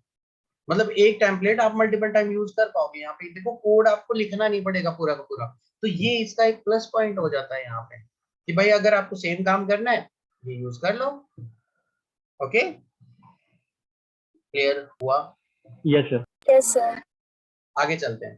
तो ये कह रहा है लास्ट में, it is maintained by Django software foundation and American independent organisation. चलो अच्छी बात है, कर लो जी। नेक्स्ट है जी, व्हाई इज जेंगो? जेंगो ही क्यों भाई? Django is high-level Python web framework that enables rapid development. ये इसके एक प्लस पॉइंट है, जिसको हम बता रहे हैं कि फास्ट, बहुत फास्ट काम करता है, ठीक है। Of secure and maintainable website, ये भी इंपॉर्टेंट है। ये देखो यहाँ पे 3 पॉइंट लिखे हुए हैं, एक तो भाई इसका रीजन है फास्ट है, एक सिक्योर है और एक स्केलेबल है। फास्ट है क्योंकि कोड बहुत कम लिखना पड़ेगा आपको, तो जल्दी जल्दी आप यहाँ पे कर सकते हो। मतलब अगर किसी को बहुत जल्दी कोई प्रोजेक्ट बनाना है ना, और टाइम नहीं है इतना ज्यादा, तो आप जेंगो उठा लो, सीधी सी बात है, बहुत सब कुछ सारी चीजें बनी बनाई मिल जाती है। बस आपको डेटाबेस थोड़ा सा बनाना, मतलब टेबल्स बनानी होंगी, रो करना होगा, और अपना टेम्पलेट बनानी है और अपना कोड लॉजिक लिखना है, बस और कुछ नहीं करना आपको ना। उसका डेटाबेस को मैनेज करने के लिए अलग से कुछ वहां पे बनाना है, लिखना है, कनेक्शन कैसे बनेगा कैसे नहीं बनेगा, ना जी ना, कोई मतलब नहीं है। अलग अलग पेजेस में वहां पे रिपीट कर रहे हैं, वहां पे सारी चीजों को लिख रहे हैं, कुछ नहीं करना, सब कुछ इसके अंदर इनबिल्ड है पहले से ही। सब कुछ ये कह रहा है मैं देख लूंगा, तुम बस लिखते जाओ, मैं अपने आप कर लूंगा सारी चीजें मैनेज। तो ये इसका एक प्लस पॉइंट आ जाता है यहाँ पे, ठीक है। तो फास्ट है काफी, सिक्योर है क्योंकि टेस्टेड है, सिक्योर है, बहुत सारी ऑथेंटिकेशन आपकी यहाँ पे आपको मॉड्यूल से मिल जाएंगे इसके अंदर, जो आप यूज करना चाहो तो कर सकते हो, ठीक है। तो मैं देखता हूँ, ट्राई करवाऊंगा, अगर मैं यूज, क्योंकि मैं करवाऊंगा नहीं, बट अगर करवाना पड़ा तो मैं करवा दूंगा, चलो देखूंगा मैं, मेरा मूड पे डिपेंड करेगा, क्योंकि मैं कस्टम तरीके से यहाँ पे करवाना चाहूंगा आपको ये वाला पार्ट। तो बहुत सारी चीजें और भी है हमारे पास, कि मतलब सिक्योर का मतलब, क्योंकि टेस्टेड है तो बग फ्री है, जो इसके मॉड्यूल्स वगैरह हैं तो वो आप रिलाई कर सकते हो उस पर, ठीक है। स्केलेबल है, अब एक प्रोजेक्ट के अंदर ना आप दुनिया भर के एप्लीकेशंस बना सकते हो, क्योंकि यहाँ पे सबसे बढ़िया जो पार्ट इसका मुझे लगता है जेंगो का, वो यही है, मेरा जो पर्सनल फेवरेट है, कि इसके अंदर आप एप्लीकेशंस बना सकते हो। एप्लीकेशंस मतलब मैं मोबाइल ऐप की बात नहीं कर रहा हूँ। एप्लीकेशंस का मतलब ये है कि एक प्रोजेक्ट के अंदर मल्टीपल फीचर जैसे आपके होते हैं, तो आप क्या करोगे, आप क्या कर सकते हो, पहले एक फीचर बना लो, फिर दूसरा बना लो, फिर तीसरा, अलग अलग बना लो, सबको अलग अलग बना लो, और लास्ट में सबको कंबाइन करके बस आपको पाइथन को के साथ उसको अटैच करना है, और कुछ नहीं करना, सिर्फ अटैच करना है अपने मेन प्रोजेक्ट के साथ। वो सारे के सारे फंक्शन एक साथ काम करने लगे हैं, और ये इसका बहुत बढ़िया मस्त फंडा है, ये सबसे बढ़िया। मतलब आप जब करोगे तो आप भी इसके फैन हो जाओगे इस वाले पार्ट के। तो जैसे अगर आपको मिलके भी काम करना होता है, जैसे 2-3 फ्रेंड्स हैं मिलके वो कुछ एक बड़ा प्रोजेक्ट बनाना चाहते हैं, तो भाई जो जिसमें फेमस है वो वाला वो फीचर बनाए, कि भाई तुम ये वाली एप्लीकेशन बना लो, मैं ये वाली एप्लीकेशन बनाता हूँ, मैं ये वाली एप्लीकेशन, तो अलग अलग आप एप्लीकेशन भी बना सकते हो वहां पे। समझ में आ रही है मेरी बात? और फिर लास्ट में क्या करो, सारी एप्लीकेशन को मिला के एक प्रोजेक्ट बना दो। ओके, क्लियर हुआ? हाँ, तो ये यस सर। पार्ट हमारा होता है, तो ये इसमें बहुत बढ़िया चीज। तो आगे चलते हैं, देखो ये है इसका एमबीटी फ्रेमवर्क काम कैसे करता है। देखो एमबीटी फ्रेमवर्क, सबसे पहले इसको समझो। अगर ये समझ में आ गया ना, ये वाला पार्ट है थोड़ा जो बता रहा हूँ, तो ये समझ लो कि 30% आपको जेंको समझ में आ जाएगा, 30%। और 50% तब आ जाएगा जब आपको ये यूआरएल्स वाला पार्ट कंप्लीट हो जाएगा, जो कि मैं आज ही नहीं करवाऊंगा, कल करवाऊंगा। अच्छा, वापस आते हैं यहाँ पे कॉन्सेप्ट पे। तो लेट्स सपोज ये यूजर है, ये यूजर क्या कर रहा है, इसने रिक्वेस्ट की जेंगो के सर्वर पे कि भैया जेंगो जी मुझे एक काम करो, अबाउट वाला पेज दे दो। उसने कहा ठीक है जी, ले लो, कोई बात नहीं। तो ये कहेगा तुम एक काम करो, रुको मैं देख लेता हूँ पहले बार मेरे पास अबाउट है भी या नहीं। तो ये जाएगा, ये चेक करेगा यूआरएल्स के पास। यहाँ पे ना जब आप प्रोजेक्ट बनाओगे तो ये ऑटोमेटिक आपको कुछ बनी बनाई फाइल्स मिलती हैं, तो उनमें से एक यूआरएल्स होता है। तो यूआरएल्स पे जाएगा, ये कहेगा कि भैया देखना अबाउट है आपके पास, तो कहेगा हाँ है। तो फिर ये कहेगा कि जी हाँ ठीक है, मिल जाएगा आपको अबाउट। ये क्या करेगा, उससे कहेगा कि एक काम करो, ये यूजर है, इसकी रिक्वेस्ट आई है, इसको भेज दो अबाउट वाले पे। वो कहेगा ठीक है मैं भेज देता हूँ। तो यूआरएल्स जब आप यहाँ पे डिफाइन करते हो ना, जैसे आपने लिखा अबाउट, अगर भाई कोई अबाउट के लिए पूछने आया है तो आपको कहाँ भेजना है, उसके साथ में एक फंक्शन लिखा होता है कि भाई, मतलब व्यू का नेम लिखा होता है कि कौन से व्यू के पास भेजना है उसको। ठीक है, तो वहां पे फंक्शन का नाम लिखा होता है, तो वो क्या करेगा, आपको व्यू के पास भेज देगा जी, व्यू के पास अबाउट वाले फंक्शन के पास चले जाओ आप। ओके, आप चले गए जी व्यू के अंदर, यहाँ पे आ गए अब आप बीच में। अब ये क्या करेगा, व्यू के अंदर देखेगा कि कोड, मतलब जो अबाउट वाला फंक्शन था उसके अंदर कोड क्या लिख रखा आपने।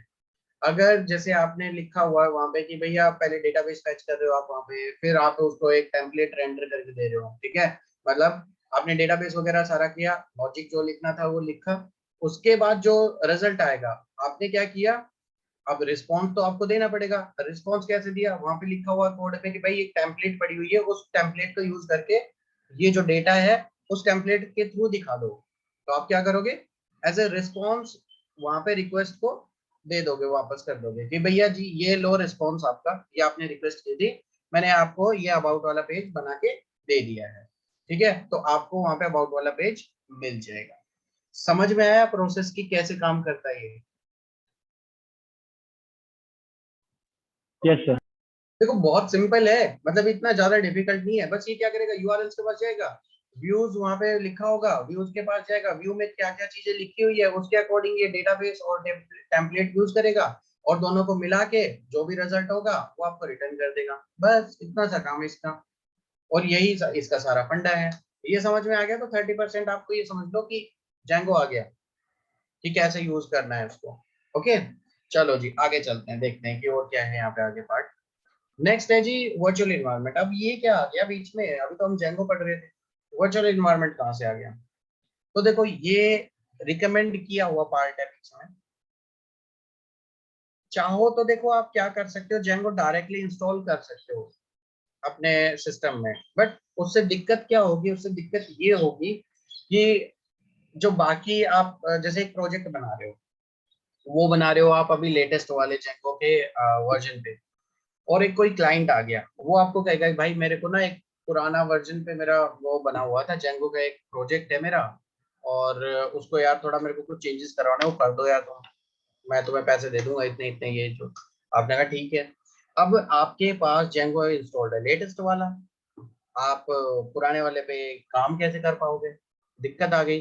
या तो आप पुराने वाले को, नए वाले को पहले अनइंस्टॉल करो, पुराने वाले को इंस्टॉल करो, फिर जाके आप वहां पे उस पर काम कर पाओगे। तो कहने का मतलब ये कि एक साथ मल्टीपल प्रोजेक्ट पे आप काम नहीं कर पा रहे हैं यहाँ पे, क्योंकि इन्वायरमेंट चेंज हो रहा है बार बार। तो इसका सॉल्यूशन निकाला कि एक काम करो, यहाँ पे ना वर्चुअल इन्वायरमेंट बना लो अपना।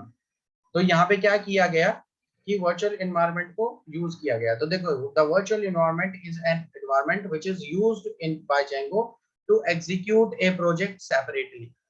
इतना पार्ट समझ में आ गया अभी कि क्या वो यस कर रहे सर। हैं? हाँ, जैसे देखो यहाँ पे कह रहा है, it is recommended to install virtual ENV wrapper before installing Django. अब सुनो, यहाँ पे दो टूल्स होते हैं, एक होता है वर्चुअल ईएनवी और एक होता है वर्चुअल ईएनवी रैपर। तो मैं रिकमेंड जो कर रहा हूँ वो वर्चुअल ईएनवी रैपर कर रहा हूँ। कुछ लोग आपको वर्चुअल ईएनवी भी कर सकते हैं, ठीक है, बट उसका काम करने का जो तरीका है ना, उसमें जो सबसे इजी है वो वर्चुअल ईएनवी रैपर है। वर्चुअल ईएनवी से बेटर ऑप्शन मतलब है आपके पास रैपर वाला, आप यूज कर लो। चलो कैसे यूज करोगे इसको, जैसे देखो यहाँ पे बताया भी गया है, virtual ENV wrapper is a set of extension to virtual ENV tool. ये जो पहले वाला बता रहा था मैं, ये है, ठीक है। तो इसलिए हमारा जो बेस्ट है वो वर्चुअल ईएनवी रैपर है, तो हम इसको यूज करेंगे। The extensions include rappers for creating or deleting virtual environments and making it easier to work on more than one project at a single time, right? At a time without introducing conflicts in their dependencies. Simple है, ये कह रहा है कि भैया ऐसा है, अगर आप रैपर यूज कर लोगे ना, तो ये इस तरीके से समझो कि एक आपके पास इन्वायरमेंट है, सी ये आपके पास एक इन्वायरमेंट है, आपने वर्चुअल इन्वायरमेंट बना लिया। अब एक रैपर के अंदर आप क्या कर दो, एक इन्वायरमेंट बना लो जहाँ पे आप भाई पाइथन यूज कर रहे हो 3.5, और एक रैपर अलग बना लो जिसके अंदर 2.5 यूज कर रहे हो। आपको भी पता है 2.x पाइथन अलग काम करता है, 3.x अलग तरीके से काम करता है, ठीक है। उनमें जेंगो भी अलग अलग है, यहाँ पे आपने इंस्टॉल किया, तो अकॉर्डिंगली आप वहाँ पे क्या कर सकते हो, जो भी आपको इंस्टॉल करना है वहाँ पे, जो भी वर्जन यूज करना है वो आप अपने अकॉर्डिंग अलग अलग बना सकते हो।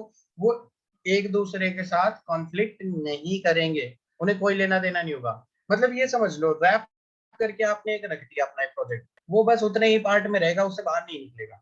ओके, क्लियर हुआ? Yes sir. तो अब समझ में आया कि क्यों हम इसको प्रेफर कर रहे हैं यहाँ पे। भाई आप अगर मल्टीपल प्रोजेक्ट पे काम करना चाहते हो और आप नहीं चाहते कि एक दूसरा जो एनवायरनमेंट है वो एक दूसरे के साथ कंफ्लिक्ट करे यहाँ पे, तो सबसे बेस्ट है वर्चुअल एनवायरनमेंट पे काम करो, ये सबसे बेस्ट पार्ट है। चलो जी, करेंगे कैसे इसको, इंस्टॉल करना कैसे करेंगे, तो सबसे पहले कमांड ये लिख लो। देखो आपको क्या करना है, सीएमडी पे जाना है, वहां पे लिखना है pip install virtual ENV wrapper. इसकी ना स्पेलिंग अच्छे से लिख लेना, या तो कोई ईएनवी में वी नहीं लिखता या कोई डब्ल्यू नहीं लिखता, तो इसको थोड़ा ध्यान से लिख लेना है यहाँ पे। अच्छा अब सुनो, पाइथन में चाहे जो भी लाइब्रेरी आपको इंस्टॉल करनी हो, जो भी, सीधा सीधा एक ही फंडा है, pip इंस्टॉल और लाइब्रेरी का नेम, बस हो गया। बट pip का पाथ आपका आप ऐड होना चाहिए इन्वायरमेंट में। याद है जब मैंने स्क्रिप्ट वाला पाथ ऐड करवाया था और पाइथन के साथ साथ, याद आया कुछ? Yes sir. हाँ, तो वो pip के अब यूज होगा वो वाला पाथ, ठीक है। अभी तक तो नहीं किया हमने, आज यूज करेंगे उसको। तो गाइस एक काम करो, मैंने तो ना ऑलरेडी यहाँ पे मतलब इंस्टॉल किया हुआ है, तो कोई ऐसा स्टूडेंट है जो सिस्टम से लॉगिन है और जो स्क्रीन शेयर करके ये काम करके दिखा सकता है, ताकि लोगों बाकी दूसरे स्टूडेंट्स को भी दिख जाए? कोई है ऐसा? कोई भी नहीं है लॉगिन सिस्टम से? मोहम्मद ताहा, ठीक है। तो पहले एक काम करो गाइस, जल्दी से इसको लिख लो, इंस्टॉल वर्चुअल ईएनवी रैपर, और पहले यहाँ पे देखना कि कैसे करते हैं। बाकी आप अगर कोई जो कॉन्फिडेंट है कि सर मैं कर लूंगा तो कर सकते हो, कर लो इंस्टॉल। लिख लिया सभी ने? छोटा सा पार्ट था, यस और no? Yes sir. Yes sir. चलो तो मैं स्क्रीन शेयरिंग ऑफ कर रहा हूँ, और मैं मोहम्मद ताहा, अब आप क्या कर सकते हो, स्क्रीन शेयर करो।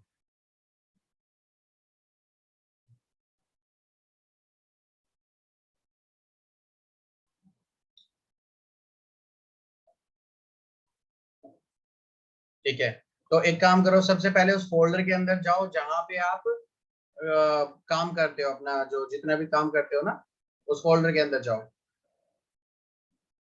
भाई, जहाँ पे आप सारी पाइथन की फाइल वाइल बना के रखते हो। ये है डायरेक्टली, मतलब यहाँ पे काम करते हो। चलो ठीक है, तो यहीं पे सीएमडी ओपन कर लो।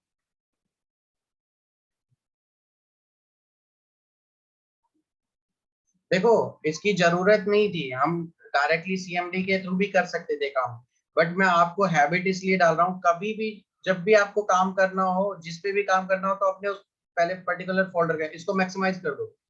जब भी जाओ तो उसके अंदर पहले क्या करो, फोल्डर के अंदर जाओ। क्यों? क्योंकि अभी बहुत सारी चीजें ऐसे करने वाले हैं जो हमें उस फोल्डर के अंदर ही करनी, बाहर नहीं करनी, राइट? तो वो इजी हो जाएगा। इसकी हैबिट डाल लो आप कि भाई मेरे को ये प्रोजेक्ट यहाँ पे करना है, तो वहीं पे सीएमडी ओपन करो ना, फालतू जगह क्यों करनी है हमें, राइट? चलो, तो अब यहाँ पे लिखो पीआईपी, लिखो, मैं बताता हूँ आपको, PIP space virtual install space virtual env wrapper WRAPPER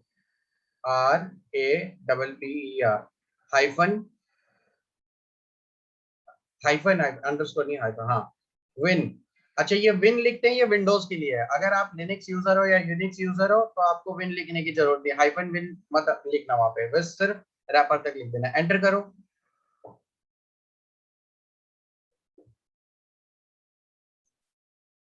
अगर आपका पीआईपी का जो पाथ सेट नहीं होगा ना तो यहाँ पे एरर दे देगा कि पीआईपी इज नॉट रिकॉग्नाइज्ड, तो ये चीज आपको ध्यान रखनी है, ठीक है।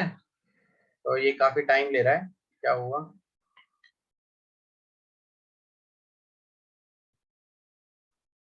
हो रहा है। सर ये डाउनलोडिंग दिखा रहा है। कोई नहीं, कर रहा है। शायद हमारे पास लेट आ रही है स्क्रीन में भी। चलो जी, देखो, ये देखो डाउनलोड कर रहा है, ठीक है। इस तरीके से डाउनलोड होगा। अब यहाँ पे पॉसिबिलिटी है कि आपकी जो पीआईपी है उसका लेटेस्ट वर्जन या अपग्रेड के लिए आपको बोले, तो देखते हैं, अभी इसको पहले होने देते हैं। यस सर, कर रहा है, वार्निंग दे रहा है ना? हाँ, अभी उसके लिए वेट करो, मैं बताता हूँ क्या करना है।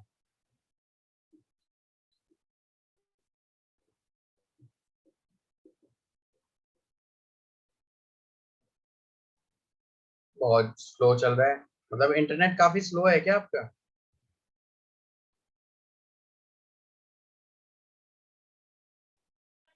यस सर, इंटरनेट थोड़ा स्लो है। कोई नहीं गाइस, कोई और है जो मतलब स्क्रीन शेयर कर सकता हो?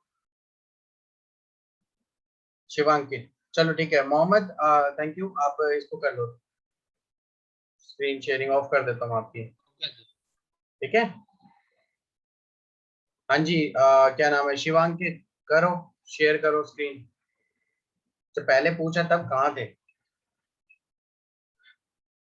ये देखो, इसके पास देखो वो एरर आ रखी है ना, इसको मैक्सिमाइज कर दो एक बार, ठीक है। ये देखो यहाँ पे अगर आप लास्ट में देखोगे नीचे, तो ये यहाँ पे क्या लिखा आ रहा है कि भाई you should consider upgrading via this command. ये जो कमांड, ये जो सिंगल कोट के अंदर कमांड लिखी हुई ना, ये सिंगल कोट के अंदर वाला पार्ट कॉपी करना है हमें, ठीक है। तो क्या करोगे यहाँ पे, अभी सुनो, जो सिंगल कोट के अंदर सी लिखा हुआ है, सी यूजर वगैरह, वहां से सेलेक्ट करना स्टार्ट करो। हाँ, यहाँ से सी से सी से करो, सी से अंदर से, हाँ। और पीआईपी तक करो, लास्ट में जो अपग्रेड है, जहां तक ये सिंगल कोट है वहां तक। वापस आओ, वापस आओ, हाँ यहाँ तक बस। अब अरे, पीआईपी तक तो करो। हाँ, बस सिंगल कोट को हटा दो, बस बस। अब यहाँ पे राइट क्लिक करो, जैसे ही राइट क्लिक करोगे ये कॉपी हो जाएगा। हो गया, वो कॉपी हो गया, हो गया। अब राइट क्लिक कर दो दोबारा, कहीं पे भी कर दो। नहीं हुआ? राइट क्लिक करो, हाँ ये कर दो। राइट क्लिक करोगे दोबारा वो पेस्ट हो जाएगा, एंटर करो।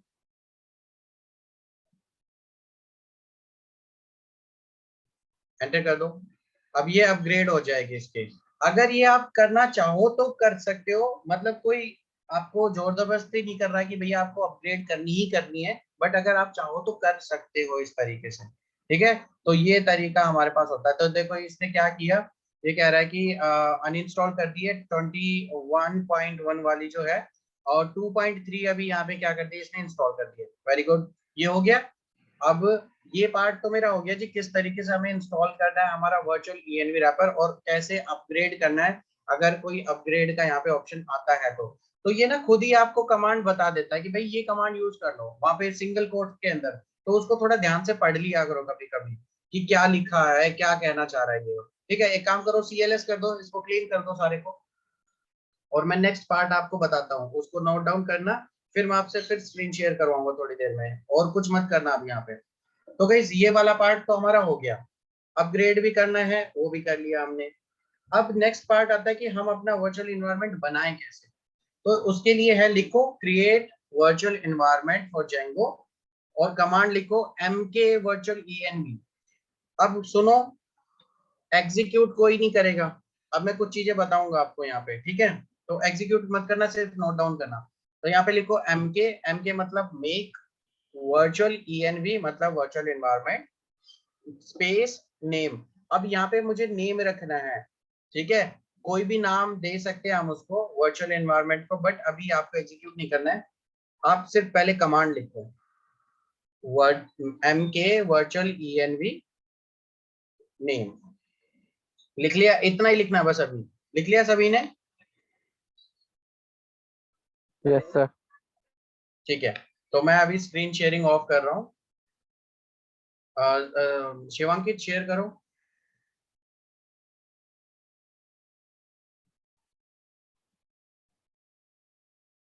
अब सुनो, और CMD ओपन करो अपनी। हाँ, ये CLS कर दो, एक बार क्लिक कर दो इसको। लिखो CLS, एंटर करो। हाँ, एंटर करो। चलो, अब सुनो ध्यान से सभी के सभी। हमें क्या करना है, यहाँ पे दो वर्चुअल एनवायरनमेंट बनाने हैं, ठीक है? एक मैं बनवा रहा हूँ जो अभी, वो तो सबको बनाना ही बनाना है, और दूसरा अभी मैं आपको होमवर्क दूंगा, वो बनाना है, वो आपको करना है बाद में, अभी नहीं करना वो, ठीक है? तो यहाँ पे लिखो mk virtual env virtual env space, लिखो skdef। इसका रीजन मैं आपको बाद में बताऊंगा। लिख दिया? एंटर करो। एंड जी वो कह रहा है कि भाई इन्वायरमेंट की जो हमारी डायरेक्टरी वो हम क्रिएट कर रहे हैं, क्योंकि हमें पहले से नहीं मिली यहाँ पे। क्योंकि आप मल्टीपल इन्वायरमेंट बना सकते हो ना, जब फर्स्ट टाइम आप इन्वायरमेंट बनाओगे तो एक ENVS नाम से एक फोल्डर बनाता है ये आपके लिए। एंड जी उसने बना दिया और वो सारी चीजें रेडी हो चुकी हैं। और आप ध्यान से देखोगे तो वो जो डी पाइथन से पहले जस्ट वहां पे क्या लिखा रहा है, skdef, जो हमने इन्वायरमेंट बनाया वो उसके अंदर आ चुके हैं। ये सेलेक्ट करना एक बार शिवांकित, ये पार्ट skdef वाला, इससे पहले, हाँ ये वाला। ये देखो, ये देखो यहाँ पे क्या हो गया, ये हम, इसका मतलब क्या है, हम अभी वर्चुअल एनवायरनमेंट के अंदर हैं। मतलब अब जो काम मैं, जितने भी काम करूंगा ना यहाँ पे, वो सारा का सारा वर्चुअल एनवायरनमेंट के अंदर होगा। समझ में आया सभी को? यस और no? Yes yes sir. No, यहीं के यहीं देखो। ये तो क्या हो गया, जब आप कोई नया एनवायरनमेंट बनाते हो तब तो आप इस तरीके से स्विच कर जाते हो ऑटोमेटिक, फिर आप वहां पे डायरेक्टली जेंगो इंस्टॉल कर सकते हो, कोई दिक्कत नहीं है। बट क्या होगा, लेट्स सपोज आज का काम इतना ही था, बस थोड़ी देर के लिए। अब इसको क्लोज कर दो, CMD को, ठीक है? करो। हाँ, कर दिया? ठीक है, अब यस अपने सर कर। फोल्डर पे जाओ, वापस अपने फोल्डर पे जाओ जहाँ पे आप वो फाइल रखी हुई है। आई थिंक आपने ओपन कर रखा ऑलरेडी, ये रहा। तो यहाँ पे CMD दोबारा से ओपन करो। क्या कर रहे हो, क्या कर रहे हो? या तो सारा डिलीट करो, कर दो डिलीट, फिर लिखो CMD। ठीक है, मैक्सिमाइज कर दो इसको। अब क्या हुआ, स्क्रीन शेयरिंग ऑफ क्यों कर दी? हाँ, मैक्सिमाइज करो इसको। भाई अब मेरे को क्या करना है, अब कल मैंने काम कर लिया, अब मुझे यहाँ पे काम करना है, आज फिर से काम करना है। अब मुझे अपने वर्चुअल इन्वायरमेंट में करना है, तो कैसे करूं मैं, क्या करूं, कैसे जाऊं वहां पे, उसको एक्टिवेट कैसे करूं यहाँ पे, राइट? तो यहाँ पे लिखो command, command to activate virtual environment, that is, अरे यहाँ पे नहीं लिखना मतलब नोट्स में लिखो, सॉरी, नोट्स में लिखो command to activate virtual environment.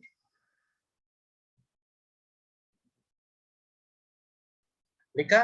अब लिखो कमांड, लिखो अब डायरेक्टली यहाँ पे टाइप कर दो ताकि सभी देख के भी लिख लेंगे। शिवांकित यहाँ पे लिखो work on, work on, space मत देना, वर्क ऑन, स्पेस दो, और जो भी आपका नाम था skdef लिखो, skdef, एंटर करो। एनसी मैं स्विच कर गया, तो आप क्या करोगे, वर्क ऑन कमांड का यूज करोगे, वर्क ऑन, और जो भी आपका एनवायरनमेंट है वो। अब लेट्स सपोज जैसे मेरे पास अगर दूसरा भी कोई यहाँ पे एनवायरनमेंट होता, ठीक है, वर्चुअल एनवायरनमेंट। तो मैं अगर ऑलरेडी यहाँ पे एसके डेफ के अंदर हूँ, फिर भी अगर मैं यहाँ पे करता कि work on something like work on Shivankit करता, तो मैं उसको स्विच कर जाता। ठीक है, बात समझ में आ रही है सभी को? अब सुनो, फाइनली हम उस पार्ट पे आ चुके हैं कि हम यहाँ पे जेंगो इंस्टॉल करने वाले हैं। तो अब शिवांकित यहाँ पे लिख लो, सभी कमांड लिखो, यहाँ पे पहले कमांड लिख लो। देखो मैंने जब भी आपको बताया कि कोई भी लाइब्रेरी वगैरह कुछ भी इंस्टॉल करना हो तो सीधा क्या लिखेंगे, PIP लिखो, PIP space install space Django. Django की स्पेलिंग सही लिखना, D, हाँ ये रहा, O लिखो। हाँ अब सुनो ध्यान से मेरी बात, एंटर मत करना, सुनो। जेंगो तब इंस्टॉल करना आपको जब आप वर्चुअल एनवायरनमेंट के अंदर हो तब, ये ध्यान देना, क्योंकि मैं इस एसके डेफ्ट के लिए ये जेंगो इंस्टॉल कर रहा हूँ, सिर्फ बाकी एनवायरनमेंट्स के लिए नहीं कर रहा या पूरे सिस्टम के लिए नहीं कर रहा, मैं सिर्फ इसके लिए इंस्टॉल कर रहा हूँ कि भाई इस एनवायरनमेंट के अंदर मैं कौन सा यूज करूंगा। तो ये यहाँ पे मैंने कर लिया। यहाँ पे अगर आपको जैसे कोई वर्जन भी सेलेक्ट करना हो तो आप जेंगो और उसका वर्जन यहाँ पे मेंशन कर सकते हो। ठीक है, तो एक काम करो, अभी तो इंस्टॉल कर दो, एंटर कर दो इसको, एंड सी ये डाउनलोड करना स्टार्ट कर देगा यहाँ पे और इंस्टॉल हो जाएगा। तो लिखो सभी के सभी बेशक कमांड टू इंस्टॉल एंड सी, देखो ये डाउनलोड हो गया। तो ऐसे हम जेंगो इंस्टॉल करेंगे, बट एक चीज का बस ध्यान रखना आपको कि आप वर्चुअल एनवायरनमेंट में होने चाहिए हो, वहां पे मेन सिस्टम में मत कर देना उसको इंस्टॉल, नहीं तो फिर अनइंस्टॉल करते फिरोगे वहां पे। तो इसको इंस्टॉल होने देते हैं, और शायद ये भी आपको PIP को अपग्रेड करने के लिए कहे कि भाई इसके लिए भी आप PIP अपग्रेड कर लो। तो फिर से वही काम करना है जैसे लास्ट टाइम बताया था कि वो जो सिंगल कोट्स के अंदर जो भी कमांड लिखी हो उसको कॉपी पेस्ट मारो, एंटर कर दो और वो अपग्रेड हो जाएगा। आई थिंक सभी को क्लियर हो गया होगा गाइस, राइट? ये आ गया, देखो यहाँ पे आ गया सिंगल कोट वाला पार्ट। इसको क्या करो, सेलेक्ट करके एक बार अपग्रेड कर दो। हाँ ये वाला पार्ट PIP तक बस करो। कहाँ पे कर रहे हो? वो स्पेसिस वगैरह दे दिए थे आपने वहां पे, ठीक है, ऐसे मत किया करो। चलो, तो ये हो गया सक्सेसफुली यहाँ पे अनइंस्टॉल, और नया वाला अब यहाँ पे इंस्टॉल हो जाएगा। तो हो जाएगा। तो गाइज ये था हमारा पार्ट, ये हो गया, ठीक है। तो गाइज आज के लिए बस इतना ही करेंगे। अब सुनो टास्क आपका, ये तो सबका हो चुका है। तो हमने यहाँ पे जेंगो इंस्टॉल करते हैं, तो ये था हमारा वर्चुअल एनवायरनमेंट। यहाँ पे आपको वर्क ऑन के थ्रू आप स्विच कर सकते हो, अदरवाइज जब नया बनाते हो तो ऑटोमेटिक आप वहाँ पे स्विच कर ही जाते हो। ठीक है, तो ये पार्ट हम कर चुके हैं, PIP इंस्टॉल कर चुके हैं। बस इतना ध्यान रखना है कि आपको जेंगो इंस्टॉल करोगे तो आप उसके अंदर होने चाहिए वर्चुअल एनवायरनमेंट के अंदर। तो अब मैंने SKDEF के नाम से तो सबको बनवा दिया आज। कल आपके पास एक तो SKDEF का और एक आपके खुद का नाम का वर्चुअल एनवायरनमेंट बना होना चाहिए, ठीक है, और दोनों में जेंगो इंस्टॉल होना चाहिए। ओके, क्लियर है सभी को, यस और नो? Yes sir. ठीक है, Yes, sir. कल ये सारी चीजें मैं आपकी चेक करूंगा, क्योंकि कल फिर मैं सीधा ना प्रोजेक्ट पे स्विच करवा दूंगा। स्विच क्या, स्विच तो कर चुके हैं हम बस, ठीक है। कल बस स्टार्ट करेंगे, कल सारी चीजें हम बनाना स्टार्ट करेंगे, क्या चीजें होती है, किस तरीके से होती है, वो सब कुछ यहाँ पे हम काम करेंगे। तो कल रेडी होके आना थोड़ा सा, ये जेंगो इंस्टॉल होना चाहिए तभी हम आगे काम कर पाएंगे। ओके, मोबाइल यूजर्स एंजॉय करो, बैठ के आराम से देखो, अपने नोट्स बनाओ, और क्या करोगे। आपके लिए और कोई ऑप्शन नहीं है मेरे पास, सॉरी। ओके, ठीक है। तो गाइज आज के लिए इतना ही, बाय बाय, टाटा। कल मिलते हैं और कल आगे कंटिन्यू करते हैं, ठीक है। अच्छा ये बताओ Thank you, sir. कि प्रोजेक्ट आपके लिए थोड़ा कैसा कैसा रखूं, किस टाइप का सा रखूं, थोड़ा इजी रखूं, ठीक ठीक सा रखूं, या फिर कैसा? फिर उस तरीके से ही मैं रखूंगा।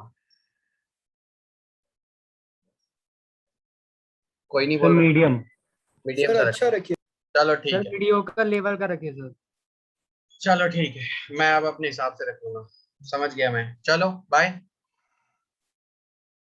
Okay sir, thank you sir.